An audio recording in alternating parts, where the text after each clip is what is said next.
If you are a girl or a woman, I would like you to listen to me for a second. How many of you have been hurt or disappointed by another girl or woman? How many of you have been called bitch, even in a nice way, by another girl or woman?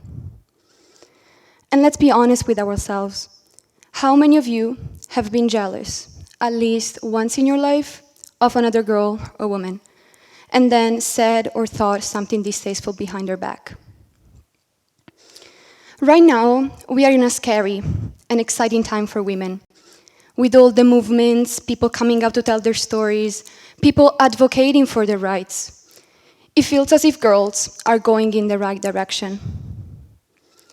However, while we are asking men to treat us with respect and dignity, women continue to often turn one against the other.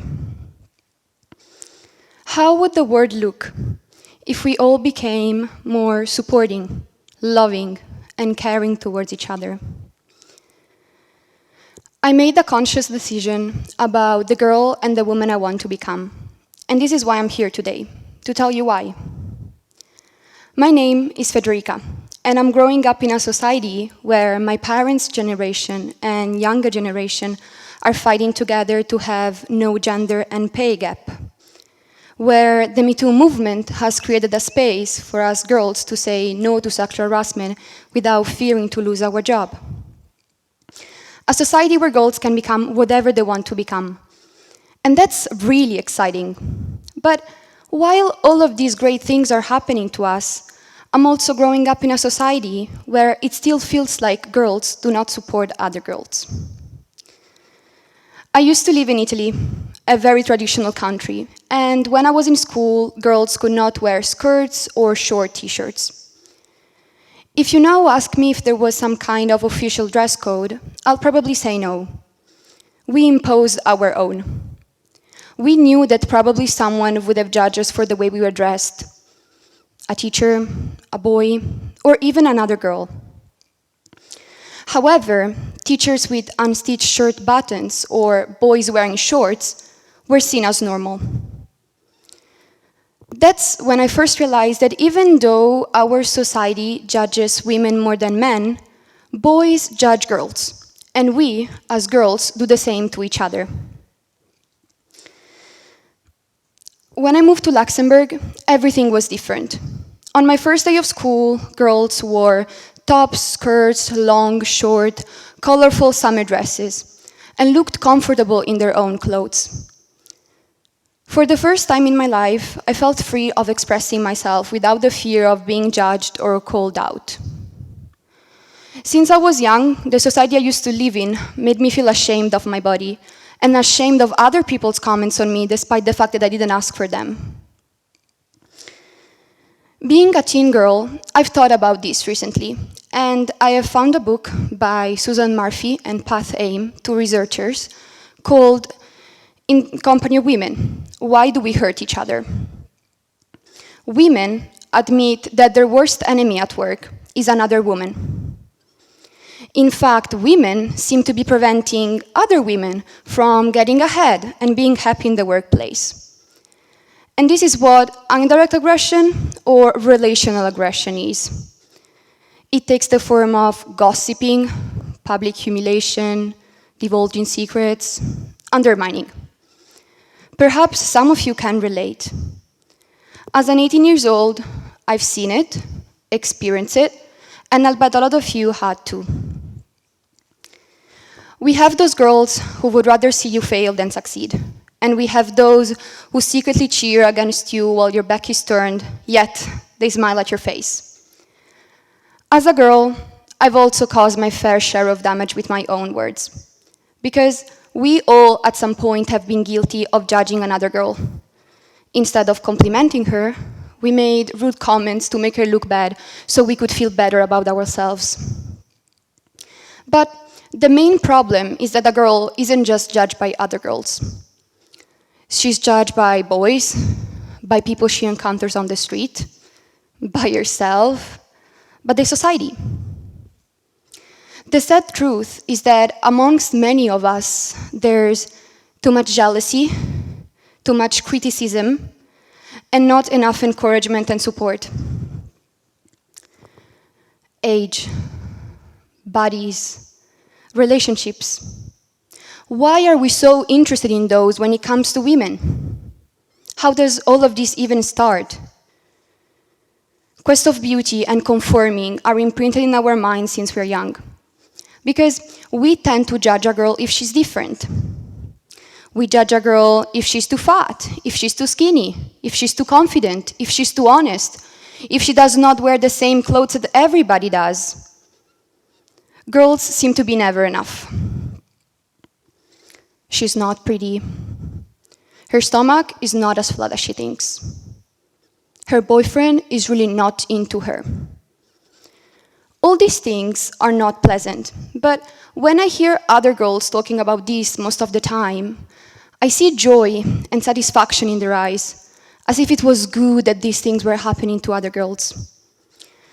We hear it in real life, but even on TV. Reality TV is very trendy and very entertaining. But when I'm watching The Real Housewives of different cities, a very popular show, I'm scared. I'm scared because these women are portrayed as successful women. Women who spend most of their time fighting, shouting, throwing shades at one another, laughing, and taking pleasure in each other's flaws and struggles. Indeed, there are also moments of sisterhood, but it made me wonder whether or not these shows would be successful if it wasn't for the fight, for the drama.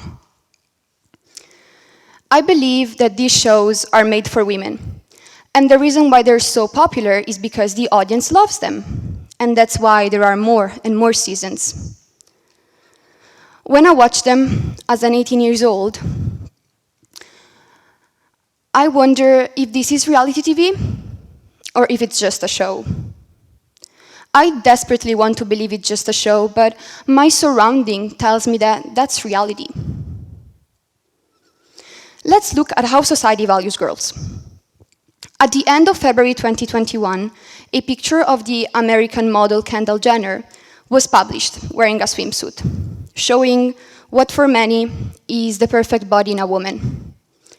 Close to that date, a picture of Alyssa Carson, the 19-year-old who became the youngest person in history to overcome all NASA's aerospace tests wearing a NASA uniform, was published. Whose picture do you think had more likes or views?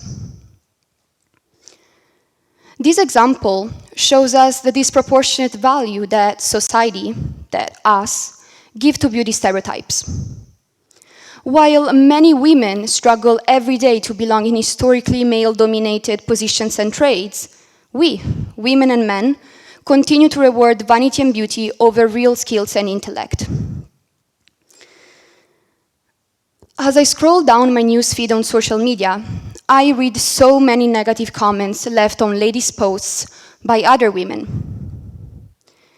We say to our friend, "Hey bitch, how are you doing?" We hashtag on Instagram with my bitches, and we throw the word around like it means nothing. But if any of you have ever been called like that by a random stranger, you know it hurts. Even if for a second, it makes you feel uncomfortable. I started wondering why we call each other this way. I mean, this is not a nice word. We call each other like that as if these were our names, and yet we fight so hard not to be called this way by men. If a girl speaks with authority, other girls call her rude. If she's strong, confident, and speaks her mind, other girls think she's a bitch. If she's passionate and fights strongly for her beliefs and values, other girls believe she's too aggressive.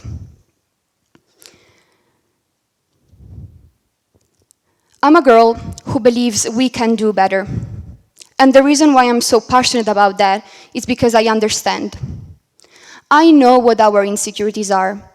I know that everyone wants us to be perfect all the time, and it can be really overwhelming and exhausting.